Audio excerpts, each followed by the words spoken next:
कहानी की शुरुआत साउथ कोरिया की एक फ़्लाइट में होती है जिसके तमाम मुसाफिर डरे होते हैं क्योंकि इनका मेन पायलट और कई मुसाफिरों की मौत हो चुकी होती है। और प्लेन जल्द ही अमेरिका में लैंड होने वाला था और सबको लगा कि इनकी मुश्किलों का हल हो जाएगा, लेकिन अमेरिका सरकार ने लैंड करने से साफ इनकार कर दिया और हवाई जहाज़ फिर से कोरिया वापस चल दिया। लेकिन वहाँ लाखों लोग प्लेन को लैंड ना करवाने के लिए धरना देकर बैठे थे, जिससे प्लेन को चाइना और जापान की तरफ मुड़ना पड़ा, लेकिन वहाँ भी धमकियों के अलावा कुछ ना मिला। इस सब की शुरुआत हुई थी कुछ 8 घंटे पहले, जहां रू नाम का एक आदमी एयरपोर्ट पर घूम रहा था। वहां के अमले से पूछने लगा कि किस फ़्लाइट में सबसे ज़्यादा मुसाफिर हैं, लेकिन उसे इस बारे में कोई जानकारी नहीं दी गई। इसी एयरपोर्ट पर एक पार्क नाम का आदमी अपनी बेटी के साथ प्लेन पे चढ़ने वाला था। सू गलती से जेंट्स वॉशरूम में चली गई। रू भी वॉशरूम में था। इसने अपने बगल में एक कट लगाया और एक कैप्सूल डाल दिया। इसके बाद ज़ख़म को सीने लगा। तभी इसको एहसास हुआ कोई इसको देख रहा है। इसी वक्त पार्क अपनी बेटी को ढूंढता हुआ वहां आ गया और सू अपने बाबा के साथ वहां से चल पड़ी। रू को एहसास हुआ जो चुपके से इसको देख रहा था वो सू ही थी। अगले सीन में हमें इनो नाम का एक पुलिस वाला दिखाया जाता है जो अपनी पत्नी से बात कर रहा होता है, जो फ़्लाइट में सफ़र करने वाली थी। बाद में काम पर उसको बच्चों ने एक वीडियो भेजी जिसमें इनका पड़ोसी एक प्लेन को हाईजैक करने की बात कर रहा था और इनो जल्द ही बच्चों से मिलने गया और पता चला वीडियो वाला आदमी इनका पड़ोसी ही है। इनो और एक ऑफिसर ने इनके घर की तलाशी ली जहां इनको एक लाश मिली। और अगले सीन में एयरपोर्ट पर रियो पार्क और इसकी बेटी से पूछने लगा कि वो कहाँ जा रहे हैं, जिससे पार्क गुस्से से वहाँ से चला गया और रू को पता चल ही गया कि वो हवाई जा रहे हैं। जिसके बाद रू ने भी हवाई की एक टिकट ले ली और दौरान तलाशी इसके बैग से एक डिवाइस निकला। डिवाइस को इसने हेलर बताया और बच गया। इसके बाद तमाम मुसाफिर प्लेन में बैठे और प्लेन चल पड़ा और प्लेन चलते ही रू उठकर बाथरूम में गया और वहाँ उसने अपना ज़ख़म दोबारा खोला और अपना कैप्सूल निकाल कर डिवाइस में फ़िट किया और मुंह ढाँप कर पूरे बाथरूम में छिड़कना शुरू कर दिया। उधर पोस्टमार्टम रिपोर्ट से इनो को पता चला कि लाश की मौत जहर की वजह से हुई है। वहीं एक ऑफिसर को वीडियो टेप्स मिली जिसमें एक आदमी चूहों से भरे डब्बे में अजीब सा पाउडर डाल रहा था। इसके कुछ ही मिनटों में एक एक करके चूहों के मुंह से खून निकलने लगा और सबके सब मर गए।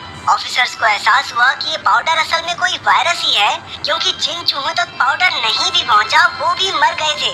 उस लाश में से भी वही में रियो बाथरूम से बाहर निकला तो सो मिन बाहर ही खड़ी थी, लेकिन उसके अंदर जाने से पहले ही एक आदमी जल्दी से अंदर घुस गया। तभी रियो ने सो के कान में कुछ कहा और वो वापस अपनी सीट पर आ गई। बाथरूम में मौजूद आदमी को लगा कि हवा में कोई पाउडर सा है और वो जोर जोर से खांसने लगा। उसने एयर होस्टेस को सब कुछ बताया और वो भी उस बाथरूम में चली गई। वहीं प्लेन में एक आदमी वही हाईजैक वाली वीडियो देख रहा था जिस पर पार्क की भी नजर पड़ गई। वो देखते ही पहचान गया कि ये आदमी रियो है। वो फटाफट अपनी बेटी को ढूंढने लगा जो अब भी बाथरूम के बाहर थी। फिर उसने एयर होस्टेस को वो वीडियो दिखाई, लेकिन उन्हें यकीन ही नहीं हुआ कि ये रियो है। तभी सो ने उन्हें बताया कि रियो अपनी बाजू में कुछ छुपाकर प्लेन में लाया था।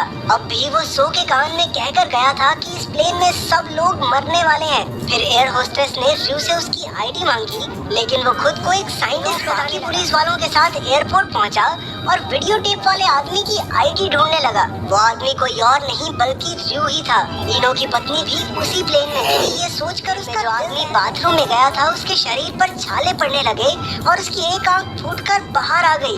फिर उसे खून की उल्टी हुई और वो जमीन पर गिर गया। इससे पूरे प्लेन में अफरा तफरी मच गई और एक डॉक्टर ने उसे देखकर बताया कि वो मर चुका है। पार्क ने उसकी मौत का जिम्मेदार रियो को ठहराया और दोनों में हाथापाई शुरू हो गई। उस प्लेन पर 3 पायलट थे, कैप्टन वॉन, पायलट चॉय और पायलट चैंग। जल्द ही उन्हें भी सारे मामले की खबर पहुंच गई और एयरपोर्ट से भी उन्हें रियो के खिलाफ जानकारी मिली। चॉय ने जाकर देखा कि पार्क और रियो एक दूसरे के खून के प्यासे हो रहे थे और उसने बड़ी मुश्किल से दोनों को छुड़ाया। चॉय ने रियो से उसकी आईडी मांगी तो वो कॉकपिट की तरफ भागने लगा, लेकिन यात्रियों ने उसे दबोच लिया।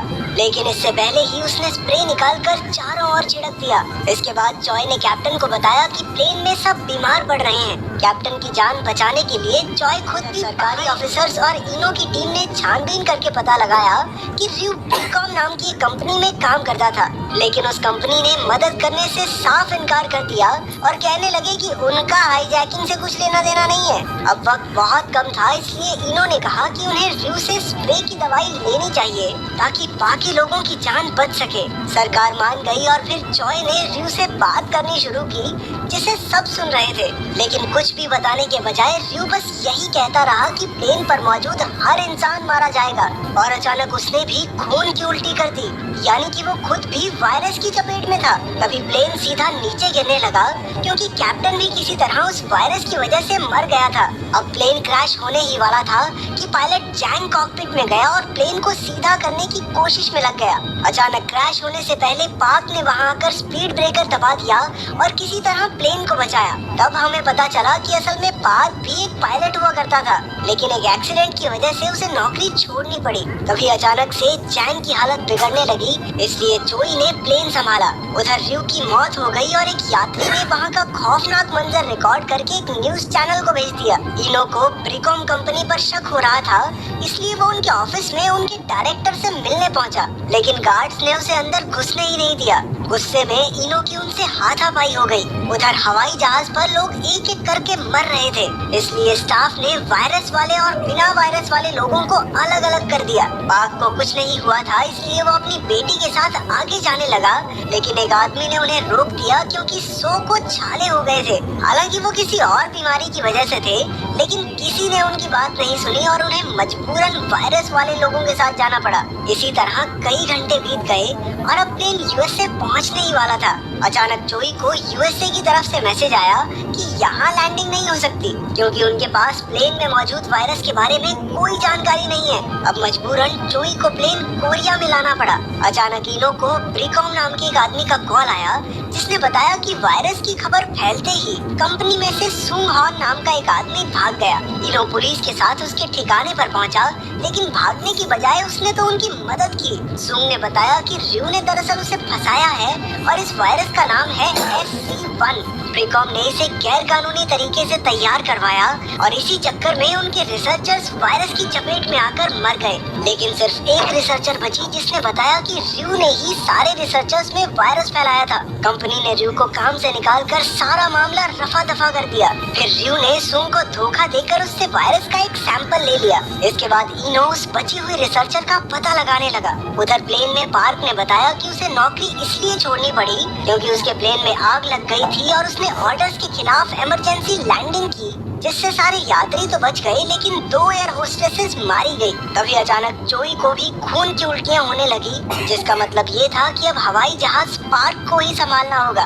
कुछ घंटों बाद इनो उस रिसर्चर से मिला और उसने वो वायरस तुरंत पहचान लिया। तभी सरकार को खबर मिल गई कि ब्रिकॉम के पास वायरस की वैक्सीन है और वो कंपनी पर वैक्सीन देने का दबाव बनाने लगे। आखिरकार कंपनी ने कहा कि वो सबको मुफ्त में वैक्सीन देंगे। उधर जोई की हालत बिगड़ रही थी, इसलिए उसने जापान में ही लैंडिंग करने का फैसला किया, लेकिन जापानी लड़ाकू विमान उन्हें वहां से भगाने आ पहुंचे। उनकी टक्कर होने ही वाली थी कि जोई ने प्लेन को सीधा ऊपर उड़ा दिया।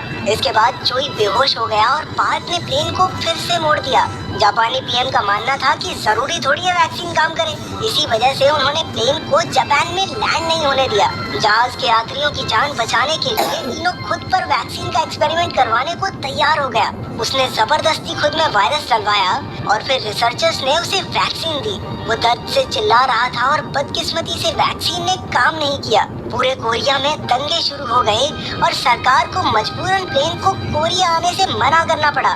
इसकी खबर प्लेन में मौजूद यात्रियों को पहुंची और आखिरकार पूरी धरती पर लोगों की जान बचाने के लिए वो सब खुद को कुर्बान करने को तैयार हो गए। पार्क ने कंट्रोल टावर में मैसेज भेजकर कहा कि अब वो लोग लैंड नहीं करेंगे और फिर उसने सारे रेडियो कनेक्शंस काट दिए।